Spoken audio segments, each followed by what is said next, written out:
ಮನೆಗೆ ಹೋಗಿ ಬರ್ತೀನಪ್ಪ. ನನ್ ಬಿಟ್ಟು ಪೂಜೆ ಮಾಡಬೇಡಿ, ನಾನು ಪೂಜೆಗೆ ಬರ್ತೀನಿ. ಕೀ ಕೊಡ್ರಪ್ಪ ಇಲ್ಲಿ. ಓ ಪಟಾಕಿ ಸಾಹೇಬ್ರು, ಈಗ ಆ ಕಡೆ ಇಳಿತಿದ್ದೀರಾ? ಓಹೋ, ಅಂಗಡಿ ಎಲ್ಲ ರೆಡಿ ಮಾಡ್ಬೇಕು ಅಂತ ಎಸ್ಕೇಪ್. ಏನಿಲ್ವೋ, ಮುಖ ನೋಡಿದ್ರೆ ಒಳ್ಳೆ ಹಳೆ ಗುಜ್ರಿ ಗಾಡಿ ಇದ್ದಂಗಿದೆ. ಅಂತದ್ ಏನಾಯ್ತು? ಏನಾಗಿಲ್ವೋ. ಏನ್ ನಿಂತ್ಕೊಳ ಬೈಲಿ. ಇವಾಗ ಏನಾಯ್ತು ಅಂತ ಹೇಳ್ತೀಯ ಹೇಳಲ್ವಾ? ಹಬ್ಬದ ದಿನ ಮುಖ ಒಳ್ಳೆ ಗುಜ್ರಿ ಗಾಡಿ ತರ ಇಟ್ಕೊಂಡಿದ್ಯಲ್ಲ, ಅಂತದೇನಾಯ್ತು? ಏನಿಲ್ಲ ಮಗ, ನಮ್ಗೆಲ್ಲ ಯಾವ ಹಬ್ಬ?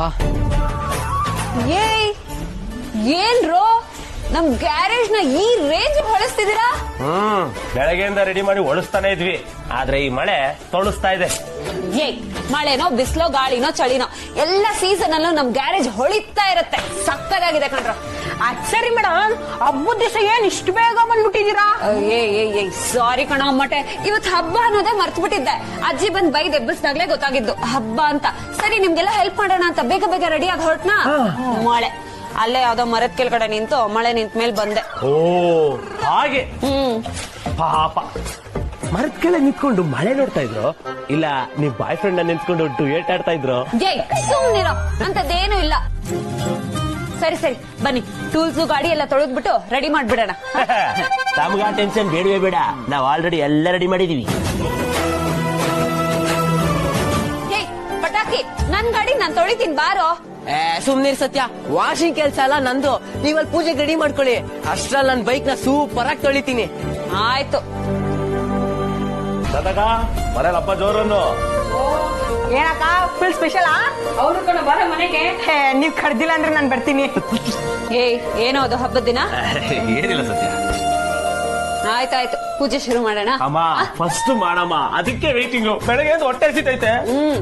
ಸತ್ಯ ಸ್ಟಾಪ್. ಏನೋ ನಿಂದ? ಇದು ಆಯುಧ ಪೂಜೆ ತಾನೆ? ಬೆಳಗ್ಗೆಯಿಂದ ಇಷ್ಟೆಲ್ಲ ಡೆಕೋರೇಷನ್ ಮಾಡಾಯ್ತು, ಮಳೆ ಬಂದು ಅದನ್ನ ಹಾಳು ಮಾಡಾಯ್ತು. ಇವಾಗ ನಿನಗೆ ಡೌಟ್ ಹಾಕಂದ? ಅದಾಗಲ್ವೋ. ಆಯುಧ ಅಂದ್ರೆ ಏನು? ಕತ್ತಿ, ಚಾಕು, ಗನ್ನು. ಯುದ್ಧ ಮಾಡಕ್ ಏನೇನ್ ಬೇಕೋ ಅದನ್ ತಾನೇ ಆಯುಧ ಅನ್ನೋದು.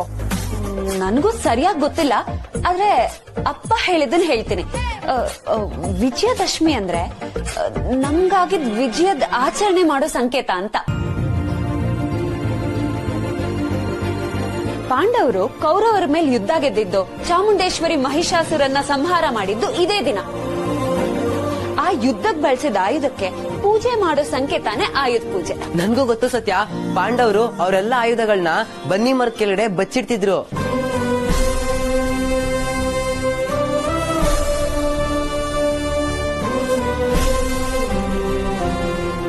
ಎಷ್ಟೆಲ್ಲ ತಿಳ್ಕೊಂಡಿದ್ಯೋ? ಸತ್ಯ, ಅವ್ನ್ ಸ್ಕೂಲ್ ಮುಂದುವರ್ಸಿದ್ರೆ ಓದಿ ದೊಡ್ಡ ಆಫೀಸರ್ ಆಗಿರೋನು.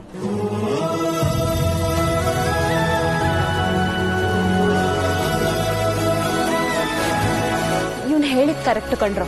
ಅವರೆಲ್ಲ ಯುದ್ಧದಲ್ಲಿ ಗೆಲ್ಲೋಕೆ ಅಂತಾನೆ ಆಯುಧ ಪೂಜೆ ಮಾಡಿದ್ರು. ಆದ್ರೆ ನಾವಂತ ಯಾವ ದೊಡ್ಡ ಯುದ್ಧನೂ ಮಾಡಲ್ವೇ? ನಮ್ಗೆಲ್ಲ ಜೀವನನೇ ಒಂದ್ ದೊಡ್ಡ ಯುದ್ಧ. ಇದನ್ನೆಲ್ಲ ನಮ್ ಜೀವನದಲ್ಲಿ ಬಳಸ್ಕೊಂಡು ನಾವು ನಮ್ ಜೀವನದಲ್ಲಿ ಹೋರಾಡ್ತಿದೀವಿ, ಗೆಲ್ತಿದೀವಿ.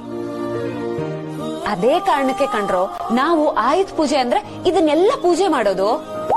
ಹಾಗೆ ಹಾಗಿದ್ರೆ ಬನ್ನಿ ಪೂಜೆ ಮಾಡೋಣ. ನನ್ನ ಬಿಟ್ಬಿಟ್ಟು ಅಲ್ಲೇ ಪೂಜೆನೇ ಶುರು ಮಾಡ್ಬಿಟ್ಟಿದ್ದೀರಿ. ಎಲ್ಲಾದ್ರೂ ಗಿರಿಯಣ್ಣ, ನಿನ್ ಬಿಟ್ಟು ಪೂಜೆ ಮಾಡಕ್ಕಾಗುತ್ತಾ? ಅದೇ ಅವಾಗ ಗಾಡಿ ತಗೊಂಡ್ ಮನೆ ಹತ್ರ ಹೋಗಿದ್ದಲ್ಲ, ನೀನ್ ಇನ್ನೂ ಯಾಕೆ ಬಂದಿಲ್ಲ ಅಂತ ಮಾತಾಡ್ಕೋತಾ ಇದ್ವಿ. ಸರಿಯಾದ ಟೈಮಿಗೆ ಬಂದ್ಬಿಟ್ಟೆ. ಶುರು ಮಾಡ್ರಿ ಪೂಜೆನ.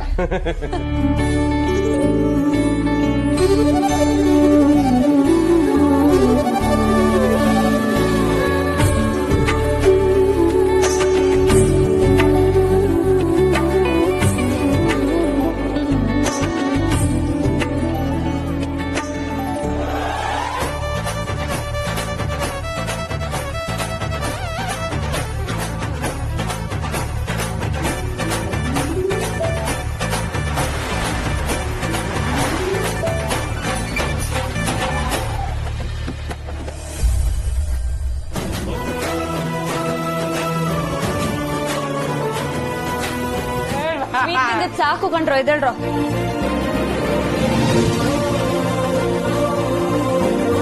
ಇದು ನಿನಗೆ, ಇದು ನಿನಗೆ, ಇದು ನಿನಗೆ.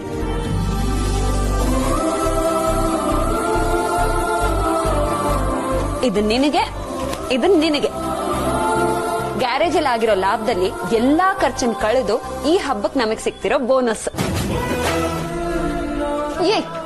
ಏನೋ ಮಾಡ್ತಿದ್ಯಾ ನೀನು?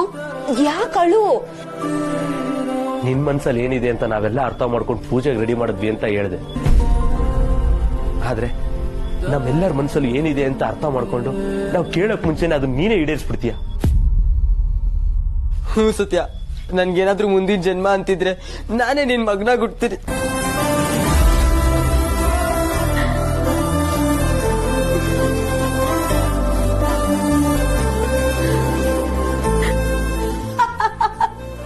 ಅಯ್ಯೋ ಹುಚ್ಚ, ನೀನ್ ಹಣ್ಣನ್ ಮುತ್ಕ ಆಗಿ ಸತ್ತು ಮತ್ತೆ ಹುಟ್ ಬರೋಷ್ಟರಲ್ಲಿ ನಾನ್ ಹಣ್ಣನ್ ಮುತ್ಕಿ ಆಗೋಗಿರ್ತೀನಿ. ಹಾಗಾದ್ರೆ ಸತ್ತಿನ ಮಗು ಆಗ್ಬೇಕು ಅಂತಂದ್ರೆ ನೀನ್ ಈಗ್ಲೇ ಸಾಯ್ಬೇಕು.